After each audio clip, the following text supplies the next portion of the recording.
Good morning, ladies and gentlemen. My name is Jake Krueger, and to start here today, I want you guys to imagine a country. In this country, medical costs are largely covered. Citizens will not face many out-of-pocket expenses during emergencies, and healthcare is guaranteed. This is the vision of universal healthcare that has helped shape the foundation of many of those systems around the world. My name is Jake Krueger, as I said, and as someone who has researched different healthcare systems, I have gathered information from reliable sources, and I'm here to provide a clear understanding of what universal healthcare is and how it functions globally. As U.S. citizens and members of society in the U.S., I hope whether we have private insurance, government funded coverage, or are even uninsured, we can leave today better understanding on how different systems operate, and we can better discuss about healthcare in our country. Universal healthcare is a system implemented in various countries. By examining their outcomes, costs, and effects on access to care, we can better understand on which aspects are supported by evidence and should remain debated in the context of the U.S. First off today, I'm going to explain to you what universal healthcare means. I'll break it down in a few different systems used around the world. Then we'll look at how healthcare works here in the U.S. and how that compares to a universal healthcare system. And finally, we're going to go over what the U.S. should consider when adopting a universal system. So to start, let's look at what universal healthcare actually means and how other countries have structured their systems. So, universal healthcare generally means that all individuals have access to healthcare. This healthcare provides essential services without suffering the financial hardship that usually comes with healthcare. The goal is to ensure coverage for everyone, regardless of your income, employment, or your health status. So, what are the different models of these healthcare systems? There's a single payer system. This is a system where government funds the healthcare, but services are provided by private institutions. A prime example of this would be Canada. And actually, according to a 2019 report from the Pan American Health Organization, who is a specialized health agency under the Americas, where Canada has been found to have a universal healthcare system that has helped reduce the rate of potential avoidable premature deaths by nearly 30%. This suggestion says that the broader access to healthcare improves overall healthcare outcomes. The second system is a national health system. This is where the government owns and operates all the healthcare facilities. A prime example of this would be the United Kingdom. And finally, there's the multi-payer system, where it's a mix of public and private insurance. Some examples of this would be Germany and Japan, and partly the United States. Now, while all three will aim to cover everyone, they differ in how healthcare is funded, who provides it, and how the services are delivered. So, now that we've looked at how other countries provide healthcare to their citizens, let's take a closer look at what the U.S. is currently doing and how their system is currently structured. So, the U.S. currently runs on what is called a private insurance model.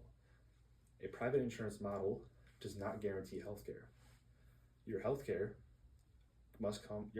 coverage must come through employers, government programs, or private plans. These private plans can get pretty spendy. As for government programs, there are pretty much two main ones: Medicare and Medicaid. These programs provide a limited universal coverage only for specific groups. Medicare provides universal health care for seniors and some disabled individuals, while Medicaid will provide your universal health care for your low-income individuals, but it will vary by state.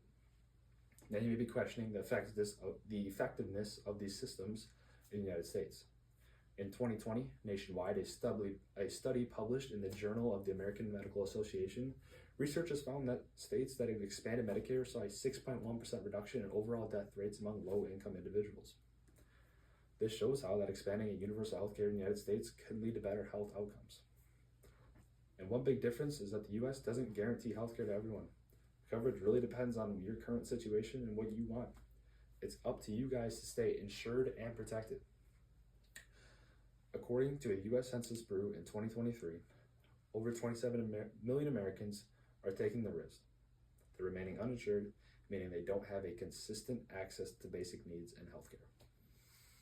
Now that we've compared global models to the U.S., let's see what the research says about the possibility and the impact of implementing a universal healthcare system into our country. The cost. I'm sure everyone's thinking about the cost. Where's money going to come from? What are taxes going to look like? Well, some argue that universal healthcare would increase government spending. while introducing a government system will probably increase spending. Where this spending is going to come from can come from pretty much two different areas. The government could either A, raise taxes, or B, pull money from other areas like education and defense. Or it could kind of find a happy medium between the two. With total government control over healthcare, there is reductions in healthcare innovation. That takes away the financial initiative from many of these private organizations to do healthcare research. Now, there's others that suggest it could actually reduce healthcare costs overall. According to the OECD, the US nearly spends 17% of its GDP on healthcare. This is compared to an average of about 9 to 11% in other high-income countries. It's this heavy spending that sparks the discussion on whether the US needs a new system or not. Now, what could access to care look like? Universal healthcare would ensure coverages for all. This is an obvious benefit. However, the concerns exist regarding wait times and provider availability. As someone who comes from an underserviced area, I kind of know how the US already faces challenges with provider availability, and with the addition of guaranteed healthcare, those problems can only get worse. Wait times will get extended, and provider availability will only get worse. Now, what is public opinion? This is kind of the third main point that needs to be discussed when possibly implementing a universal healthcare system. Being such a hot topic in politics for years, many other big issues, it can be pretty polarizing.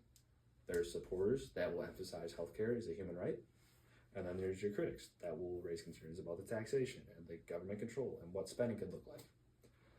Now, as a respected health economist at Princeton University, E.U. Reinhardt once said, "Every country has to choose how much healthcare it can currently afford and how it wants to allocate it." This quote reflects the difficult decision-making each nation faces when designing a healthcare system. Now, in summary, universal healthcare is a system that ensures medical access for all citizens, but it's implemented in different ways around the world. Today, we explored what universal healthcare is and how it's applied in different countries. We compared it to the US healthcare system currently, and we highlighted some of the key differences between the two. Finally, we examined the important considerations that the US should look at, including cost, access to care, and public opinion. While universal healthcare is a heavily debated topic in the US, my research shows that systems in countries like Canada and Germany have led to lower per capita costs and broader coverage. However, these are through the challenges that you're going to have longer wait times, provider shortages, and higher government spending. Understanding these realities, both positive and negative, will help us better evaluate what is best suited for the US. I encourage you guys to go home and talk to your family and friends about this topic, as it is a very, very interesting issue in the US. And thank you all for listening.